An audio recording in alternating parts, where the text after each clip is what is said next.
Nous rejoignons Bernard Langlois, Georges Bégou et leurs invités au Festival d'Avignon avec une soirée donc consacrée à l'écrivain tchèque Václav Havel, écrivain qui, je vous le rappelle, est emprisonné depuis 1979 et qui est interdit d'écriture. Bernard Langlois.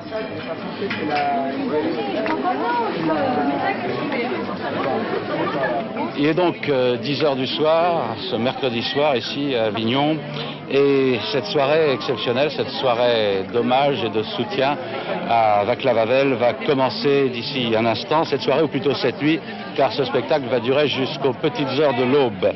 On m'a assuré, car l'information arrive à circuler même sous les murs, derrière les murs des prisons, on m'a assuré que Havel, dans sa cellule, sait ce qui va se passer ici, ce soir.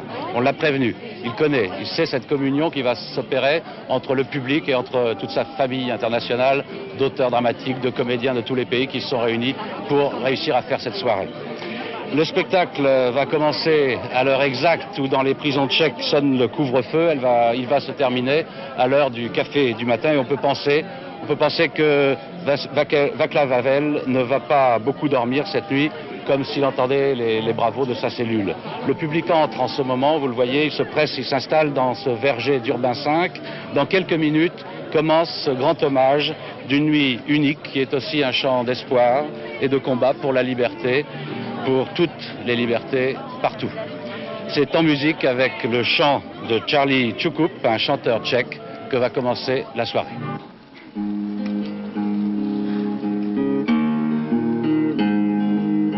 Mají tě v ohrádce, za mříž vsadili, anděle z Brixenu, co vzývaj násilí, pohádka pro děti, loutkové divadlo, tahají za nitky, nevídou na světlo. A podle litéry paragraf Šable, teď dumej o právu, Havlíčku Havle. A podle litéry paragraf Šable, teď dumej o právu, Havlíčku Havle. A podle litéry paragraf Šable, teď dumej o právu. Voilà, j'ai bien dit un spectacle, Stéphane Meldek, et non pas un gala, ni une soirée de gala, ni un meeting politique, c'est ce que vous dites sur vos affiches. Vous avez vraiment voulu faire un spectacle. Et d'ailleurs, quand on regarde votre programme, vous avez une distribution qui est tout à fait étonnante. Absolument. Le principe de l'AIDA était depuis le début que ce qui est du bon théâtre est aussi de la bonne politique.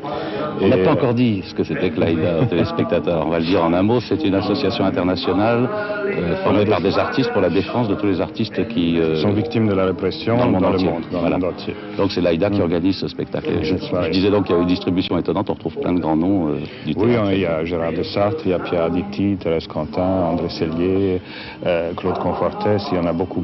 Et des auteurs aussi qui sont... De les citer tous, et parmi les auteurs, il y a Samuel Beckett, Arthur Miller, André Chédid, Victor Heim, et beaucoup d'autres aussi. Alors vous êtes un des organisateurs de cette nuit, vous êtes aussi le metteur en scène de toute la première partie de ce spectacle, et ce spectacle s'appelle, le titre général s'appelle Vaniec à la recherche de son auteur. Alors pour bien comprendre ce titre, je crois qu'il faut expliquer deux choses. La première, c'est que Vaniec est le personnage favori de Václav Havel, c'est un peu son double, c'est un personnage qu'il met en scène dans à peu près toutes ses pièces, et qu'on retrouve en face du pouvoir et de la bureaucratie. Ça c'est la première chose. Et la deuxième, c'est que Havel, dans sa prison, ne peut même plus écrire, on lui a supprimé le papier et le crayon, il ne peut plus faire vivre ce personnage de Vaniec, d'où l'idée que vous avez eue, qui est très, très forte, très belle, qui est de transmettre un petit peu l'héritage de Havel et ce personnage de Vaniec, de le transmettre à d'autres auteurs dans le monde entier qui continuent, eux, d'écrire et de faire vivre ce personnage. Et de le garder vivant jusqu'à ce que Havel sortira pour s'en occuper de nouveau lui-même. Donc on va retrouver ce personnage de Vaniec un petit peu tout au long de cette soirée. Oui, c'est lui le lien. C'est ça, sous des signatures d'auteurs très différents les uns des autres. Voilà. On continue d'écouter cette chanson qui introduit le spectacle.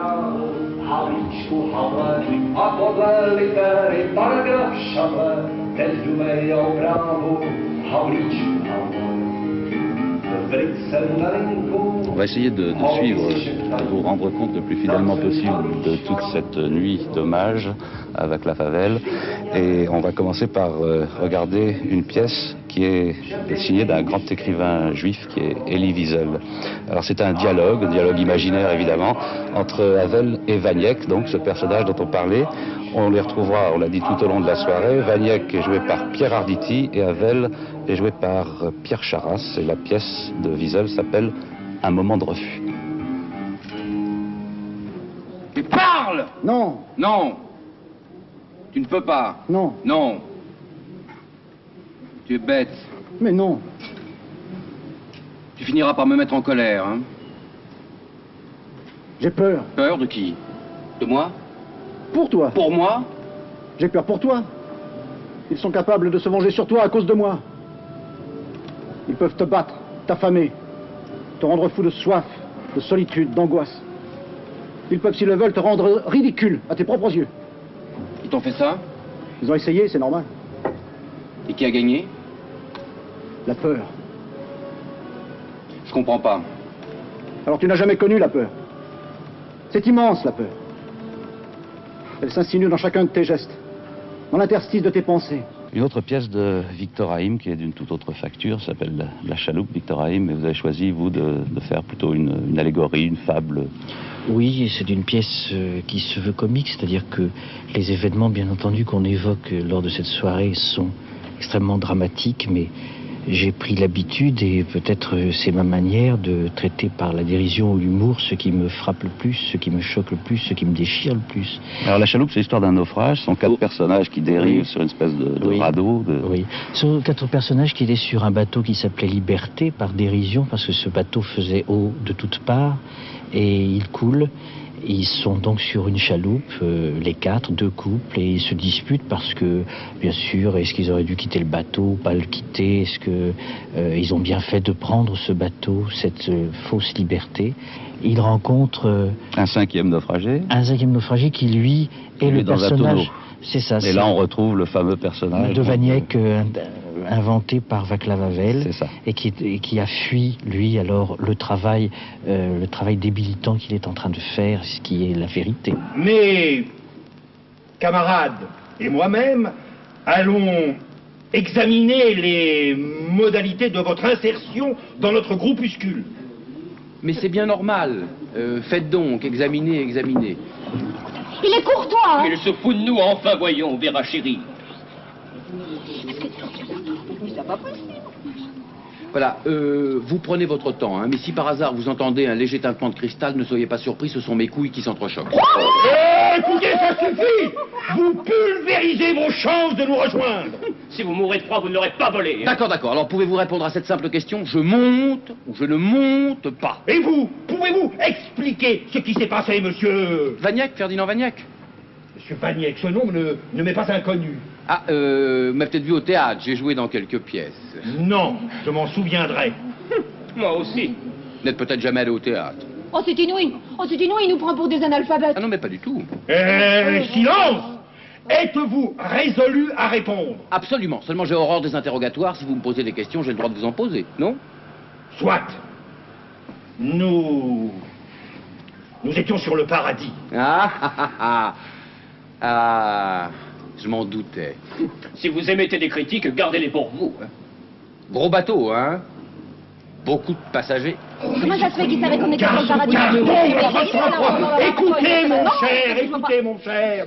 Je suis mandaté par le groupe majoritaire que nous formons dans cette chaloupe pour vous annoncer que vous n'êtes pas prêts de nous rejoindre. Et d'ailleurs... Majoritaire que nous formons dans cette chaloupe pour vous annoncer que vous n'êtes pas prêts de nous rejoindre. Et d'ailleurs, d'où venez-vous? Où allez-vous? Que voulez-vous? Qui êtes-vous? Vaniec, Ferdinand Vaniec, Vaniec.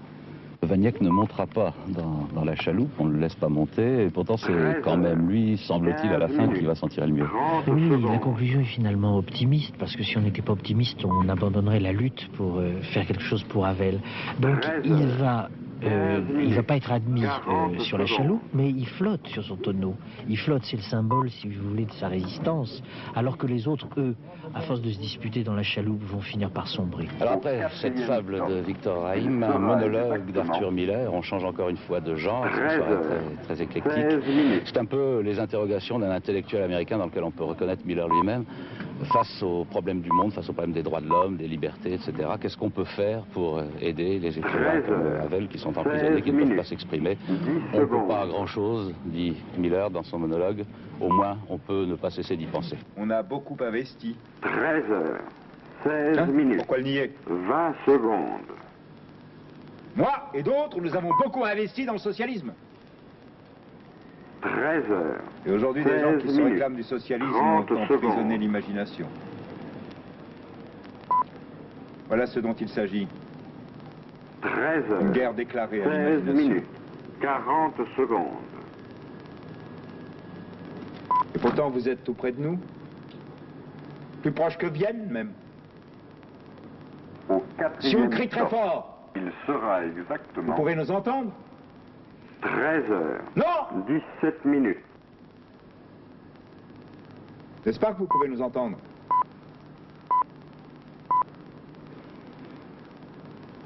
Enfin voilà. 13h. 17 minutes. 10 Je suis là secondes. chez moi, bien tranquille. Et je pense beaucoup à vous. 13h. Jean-Yves, vous 17 étiez journaliste à minutes. Libération à 20 l'époque et vous avez fait partie de la délégation de l'AIDA qui est venue il y a 3 ans pour essayer de suivre le procès d'Havel à Prague. Et vous n'avez pas pu le suivre. Comment ça s'est passé? Oui, eh bien le procès était théoriquement public, mais en fait toute la salle était occupée par la police et on ne pouvait pas rentrer évidemment. La délégation de l'AIDA a essayé de rentrer, elle a été baladée toute la journée de flics en juge, etc.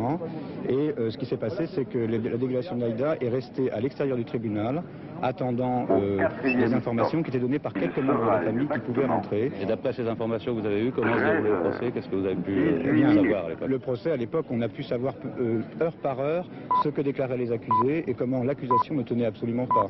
C'est-à-dire que tous les accusés se sont défendus. Havel le premier, Petrou, qui était celui qui a eu la plus grosse peine, s'est également défendu. Et toute l'accusation tombait d'elle-même. Il n'y avait même pas un seul témoin qui était capable de répondre et de prouver quoi que ce soit. Le seul témoin qui a failli parler a dit qu'en fait il n'était pas vraiment, il n'avait vraiment rien vu. Et alors, Havel a pris 4 ans, c'est ça? Oui, 4 ans et demi. Et ensuite, alors ce qui s'est passé par la suite, autant qu'on sache, on lui a proposé de partir, on lui a proposé l'exil et il a refusé tant que ses compagnons ne seraient pas libérés. C'était au moment du procès, on lui a dit, écoutez, vous pouvez aller à New York, faire du théâtre, vous serez bien, etc. Il lui a dit non, pas du tout, je refuse. Et d'ailleurs, même récemment, alors qu'on pensait que peut-être il serait libéré à la moitié de sa peine, il n'a rien fait pour pouvoir être libéré à la moitié de sa peine parce qu'il considère qu'il doit rester, enfin il se bat et si il sort de prison, c'est parce qu'il était amnistié ou parce qu'il y a eu une libération générale de tous ses camarades. Voilà.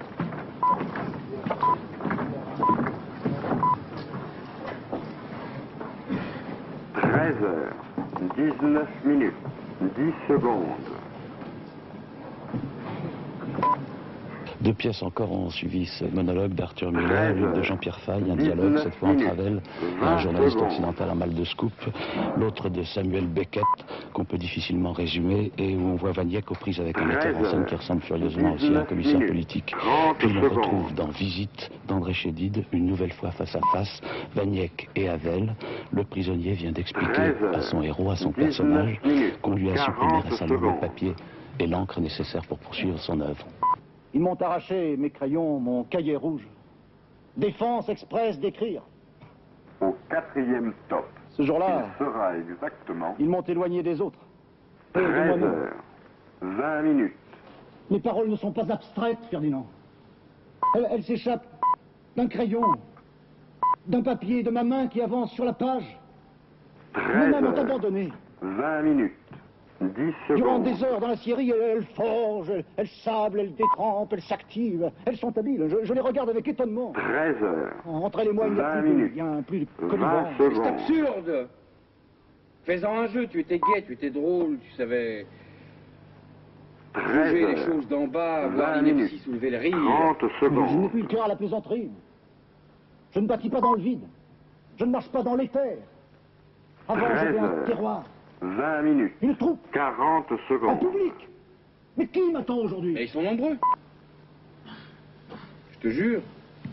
Alors avec André Chédid, dont on vient de voir un extrait de la pièce, Visite, on a retrouvé le face-à-face entre Havel et Vaniec, entre l'auteur et son personnage. Est-ce que c'est difficile de se mettre dans la peau comme ça d'un auteur étranger, emprisonné Oui, c'était difficile, mais j'avais tellement aimé cette pièce que j'étais très impressionnée par tout ce qu'il avait écrit, par cette sorte de vitalité qu'il avait, cet humour et tout le temps cette espèce d'atmosphère, cette espèce de méfiance autour de lui. Et quand on m'a proposé de faire cette pièce, j'ai eu envie de le faire assez rapidement. Alors on vient de voir Havel demander à Vaniec qui m'attend aujourd'hui. La réponse, c'est un petit peu tout ce public du Festival d'Avignon, puis au-delà peut-être beaucoup de monde aussi. Est-ce que vous pensez que c'est quelque chose de très utile et de très important, ce genre de soirée Je pense que c'est important. Je pense que la parole est importante, que l'expression est importante, et que le fait qu'elle passe, qu'elle ait tellement d'écho peu à peu fera que finalement les choses bougent. Je crois beaucoup à la vérité de la parole, à cette possibilité qu'a la liberté de s'exprimer. Et je crois que c'est important dans ce sens-là. Si tu es créé dans ta tête, c'est que tu es vivant. 13h22, 10 secondes. Il survit les nerfs sains et saufs. C'est sans doute pour quelqu'un, pour quelque chose. Pour un gars, pour ceux qui sont chers. Pour le monde qui est sûr, le monde tout court. Pour le monde qui est sûr, le monde tout court. 13h. Plus tard encore dans la soirée, cette pièce de Claude Confortès, où l'on retrouve Vaniec avec, entre autres, Schweck, le brave soldat Schweck, l'incarnation de la résistance passive, de la roublardise de Tchèque face aux oppressions successives dans l'histoire. Cède donc Vaniec, dit Schweck, fais comme Galilée, renie-toi. Mais Vaniec ne veut pas se renier, il doit donc être exécuté. Le rideau va s'élever sur le spectacle, l'exécution du prisonnier Vaniec. 13h23. Le prisonnier Vaniec est vivant. Le prisonnier Vaniec est vivant. Le prisonnier Vaniec est vivant. Le prisonnier Vaniec est vivant. Le prisonnier Vaniec est vivant. Le prisonnier Vaniec est vivant. Le prisonnier Vaniec est vivant. 13h23. Le prisonnier Vaniec est vivant. Le prisonnier Vaniec est vivant. Devant qui le juste est responsable. 23 minutes, 30 secondes. L'unité de l'âme et sa cohésion. 13h23, 40 secondes. Le prisonnier Vaniec est vivant. Le prisonnier Vaniec est vivant. 4e stop. Sevrage, maximum. 13h24 minutes.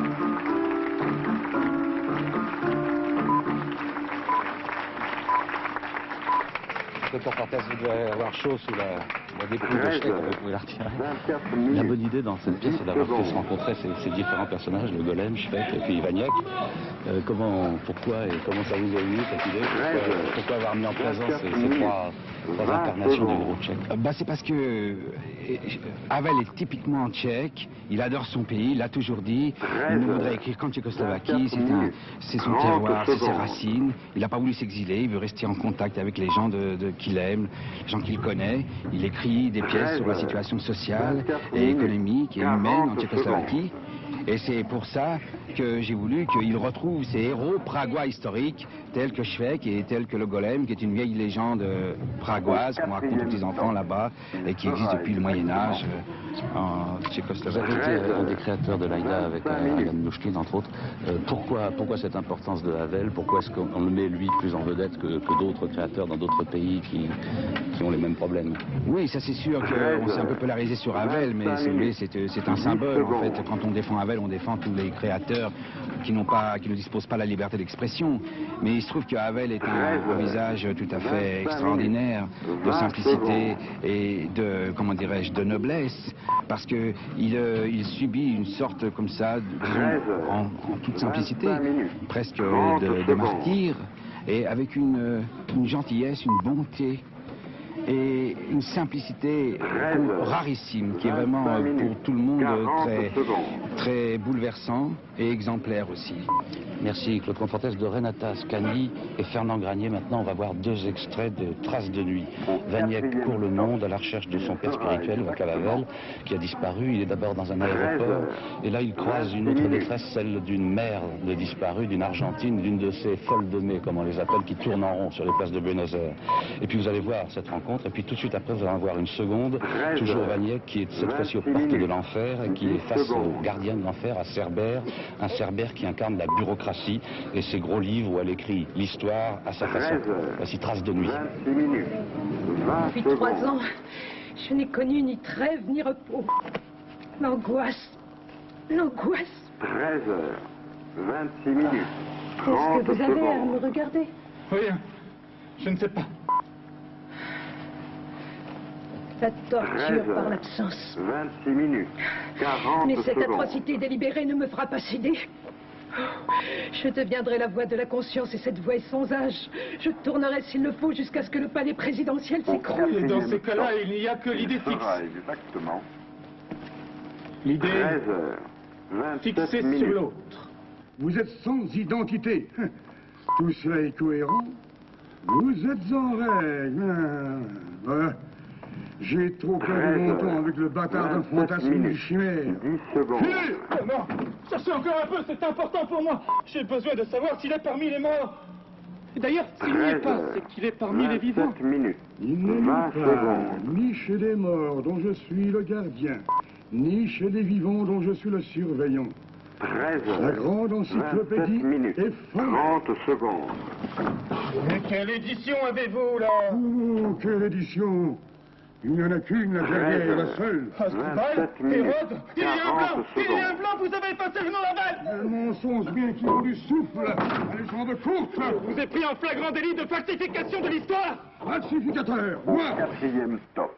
Il sera exactement... Ce soir, parmi le public, Ariane Douchkine, vous n'avez pas participé ce soir à ce travail collectif, mais vous êtes une des fondatrices de l'AIDA, cette association qui a monté tout ce spectacle. Alors, est-ce que vous pouvez nous dire à quoi elle sert, cette association?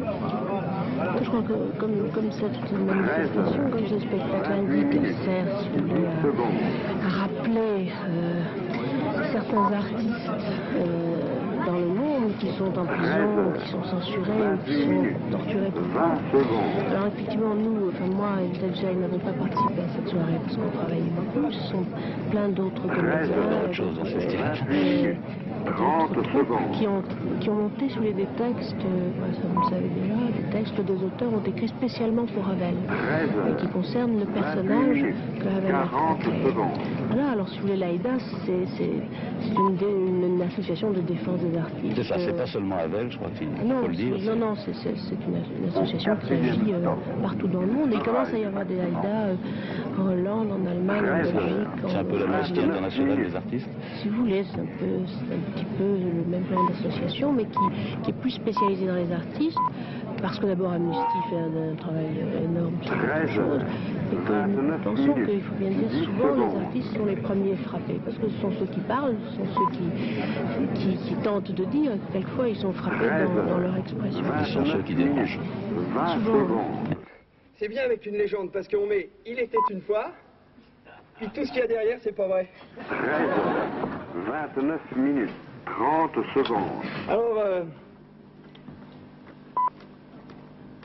ça pourrait commencer... 13h. C'est mal barré. 29 minutes, 40 secondes. Alors, ouais. Ça pourrait commencer comme ça. Au 4e stop, il sera exactement 13h30 minutes.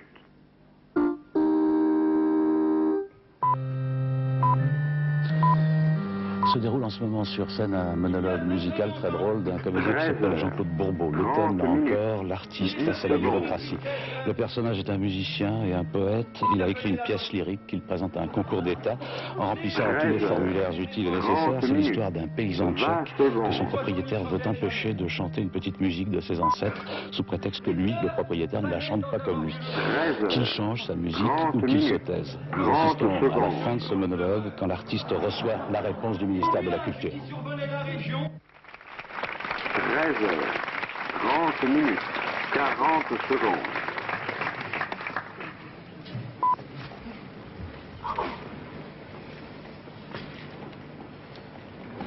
Au 4e top, il sera... Cher Ferdinand Vaniec, ton œuvre a été retenue par le grand jury du Grand Théâtre. Tu participeras donc à notre prochain spectacle. Cependant, le manque de temps nous oblige à supprimer certains passages de la pièce. Momentanément, nous nous passerons donc de ton texte, mais tu interpréteras ta musique en toute liberté, dans la version corrigée et définitive qui se trouve transcrite sur les feuillets bleus et joints. 31 minutes, 20 secondes.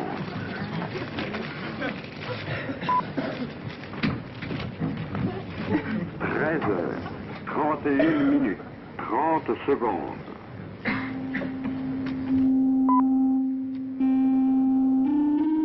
13 heures, 31 minutes, 40 secondes.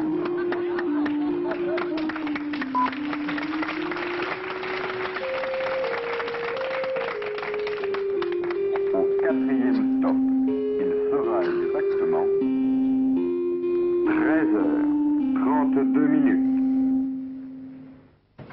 La boucle est maintenant presque bouclée, le spectacle va se terminer, le soleil va bientôt se lever sur Avignon comme il va se lever en même temps sur la cellule de la prison tchécoslovaque où est Václav Havel.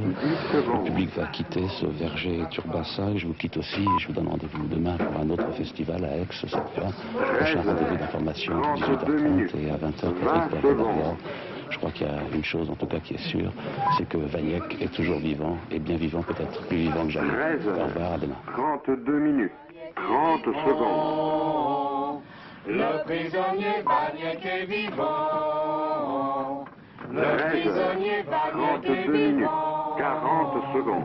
Le prisonnier Vaniec est vivant. Le prisonnier Vaniec est vivant.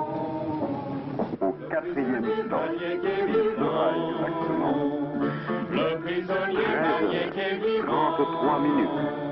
Le prisonnier Vaniec est vivant. Le prisonnier Vaniec est vivant. 13 heures. Le prisonnier Vaniec est vivant. 10 secondes.